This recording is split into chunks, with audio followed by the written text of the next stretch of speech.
Hey guys, we were doing our chapter diversity and discrimination. उसमें हमने देखा stereotype and prejudice. Stereotype को हम थोड़ा सा और further बढ़ाते हैं. Like यार हमें बेसिकली क्या है, हमें हमेशा यूनिक, हर एक इंडिविजुअल जो है वो अलग होता है.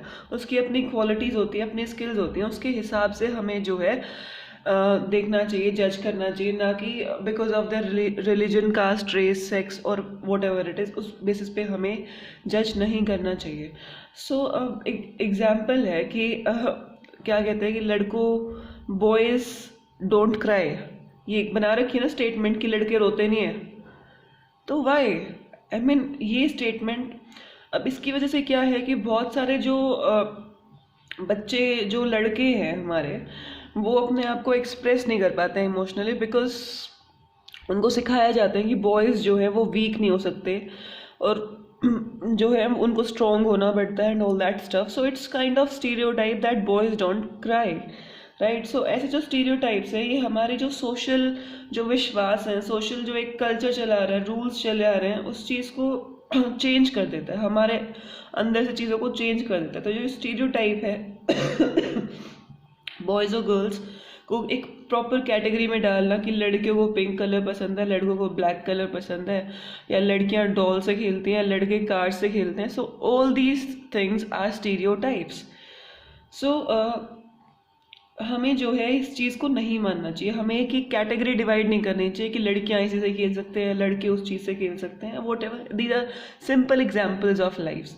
ओके, अब एक और एग्जाम्पल लेते हैं कि डिसेबल्ड जो लोग होते हैं, जिनकी कुछ प्रॉब्लम्स होती हैं, फिजिकली, मेंटली कुछ प्रॉब्लम्स हो सकती हैं, तो हम उनको डिसेबल्ड बोल सकते हैं लोगों को. तो उस उनके लिए भी हमारे अंदर ना एक स्टीरियोटाइप बना हुआ है कि यार वो उस बंदे को एक प्रॉब्लम है. उनको हम कई बार बोल देते हैं, जो बच्चे जिनको जो डिसेबल्ड होते हैं, चिल्ड्रन विद स्पेशल नीड्स, कई बार हम क्या सोचते हैं कि यार अगर किसी के साथ कोई दिक्कत है ना, तो हम उनको कैसे देखते हैं, सिंपथी की भावना से देखते हैं, राइट. कि वो जो है हाय बेचारे, हाय ये नहीं कर सकते, हाय वो नहीं कर सकते, मतलब हम लोग ऐसे देखते हैं.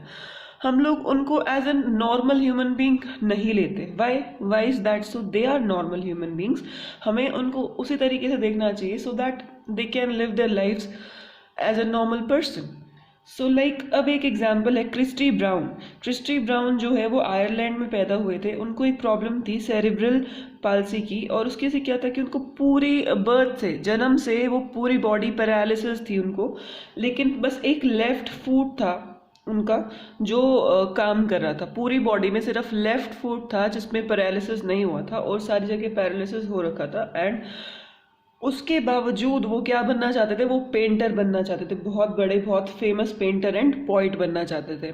तो लोग उस चीज़ को क्या मानते हैं कि कैसे करेगा, ये है वो है, मतलब बहुत सारे हमारे अंदर नोशंस हो जाते हैं कि यार ये बंदा इसका तो कुछ काम नहीं कर रहा, ये कर नहीं सकता. But people can do. So we should not underestimate और थिंक हाय बेचारा ये नहीं कर सकता, यू नहीं. So we should not treat people like this. Okay, अब देखो, एक डिसेबिलिटी का सबसे बड़ा एग्जाम्पल दे देती हूँ. स्टीफन हॉकिंग, जो हमारे स्टीफन हॉकिंग, ये दिख रहे हैं, ये स्टीफन हॉकिंग है जो दुनिया के सबसे बड़े साइंटिस्ट हैं.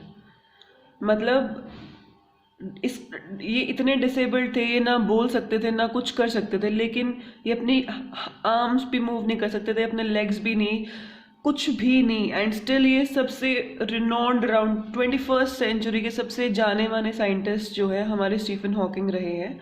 एंड उन्होंने एक बुक भी लिखी है, a brief history of time. तो ये उन्होंने बुक भी लिखी है. सो इट्स नॉट लाइक कि डिसेबल्ड पर्सन कुछ नहीं कर सकते. They can do lot more than what we can do. एक एग्जाम्पल हमारा अरुणिमा सिन्हा का है, जिसको मूविंग ट्रेन से नीचे गिरा दिया था. उनके लेग्स काम करने बंद कर गए थे, सब चीज़ें हो गई थी, लेकिन फिर भी उन्होंने, वो फर्स्ट फीमेल एम्प्यूटी बनी जिन्होंने माउंट एवरेस्ट क्लाइंब किया. सो it's not a small thing without legs climbing mount Everest, right. तो इन सब चीज़ों से, इन सब एग्जाम्पल से, अरुणिमा सिन्हा एंड हमारे स्टीफन हॉकिंग्स क्रिस्टी ब्राउन, इन सब के एग्जाम्पल से हमें क्या सीख लेनी चाहिए कि ये लोग जो है इनकी स्पेशल, हर एक इंसान की अपनी स्पेशल एबिलिटीज़ होती है, अपनी स्पेशल क्षमताएं होती हैं, और हमें किसी को कम नहीं आंकना चाहिए, हमें कोई स्टीरियोटाइप अपने माइंड में नहीं क्रिएट करना चाहिए। हर एक की अपनी यूनिक कैपेबिलिटीज़ होती हैं। That's it. अब बात आती है कि हमारी सोसाइटी में डिस्क्रिमिनेशन कैसे एग्जिस्ट करता है, कैसे एग्जिस्ट करता है।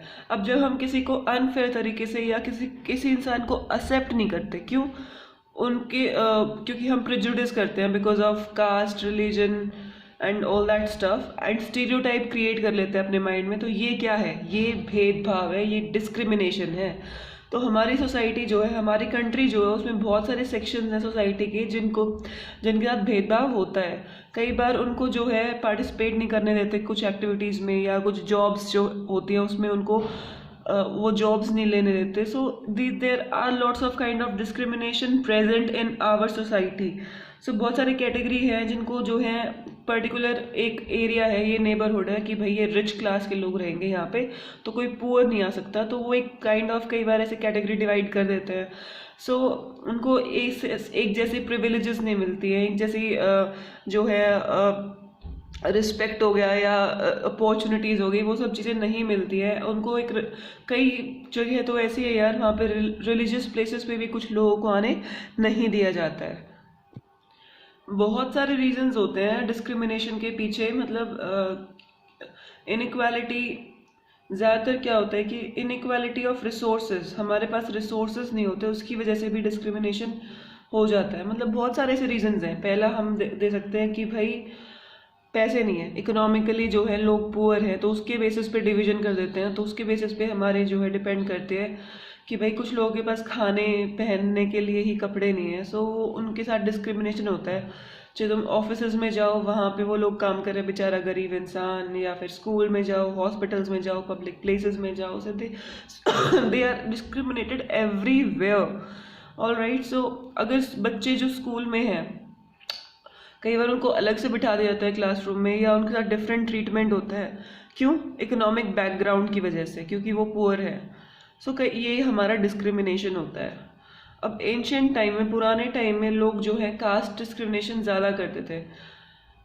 Persons caste determine their occupation, पहले जो है पुराने टाइम में जो ऑक्यूपेशन है कि क्या काम करेगा वो इंसान, किस पे डिपेंड करता था कि वो किस कास्ट से बिलोंग करता है। इंडियन कास्ट सिस्टम में क्या था कि कम्युनिटीज़ जो है वो उनको एक प्रॉपर ऑर्डर दिया गया था कि ये हायर पोस्ट पे, ये फिर लोअर, फिर लोअर, फिर लोअर, इस तरीके से। और फिर उसी बेसिस पे उनको काम दिया जाता था कि अपर कास्ट जो है उनको सुपीरियर माना जाता था। एंड जो कम्युनिटीज़ जो बॉटम लिस्ट में आती है, जैसे ये हमारी लाइन है और इसमें ये वाला एरिया बॉटम में है, तो जो कम्युनिटी यहाँ बॉटम में है वो लोअर कास्ट पे है, यहाँ पे है वो अपर कास्ट में है, ठीक है। एंड उनको इन्फीरियर, उनको कम मानते थे, उनको अनटचेबल्स मानते थे कि उनको छू नहीं सकते हैं, we can not touch them. अगर हमने टच कर दिया तो हम लोग क्या हो जाएंगे? पॉल्यूट हो जाएंगे। So that is very very wrong thing which use to happen at that time. So उनको ना कोई काम, जो अनटचेबल्स थे उनको ना कोई काम करने दिया जाता था। सिर्फ वो लोग क्या करते थे, सिर्फ उनका काम था टॉयलेट क्लीन करना, डेड एनिमल्स को रिमूव करना विलेज से, ये काम उनको दिया जाता था। उससे अलग वो कोई और काम नहीं कर सकते थे।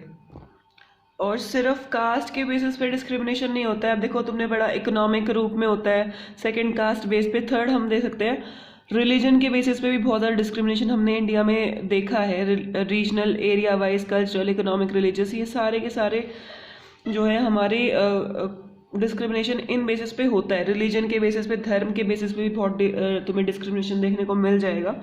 लाइक हिंदू मुस्लिम में लड़ाई रहती है, we should not be there यार। मतलब सब लोग जो है एक समान है, एक कंट्री है उसके अंदर सारे लोग रहते हैं, तो सब इक्वल है ना, right.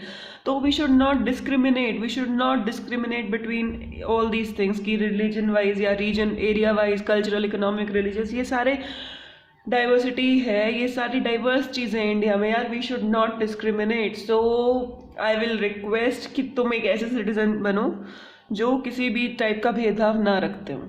So we'll be moving further with our next topic in our next class. Till then, bye bye, take care.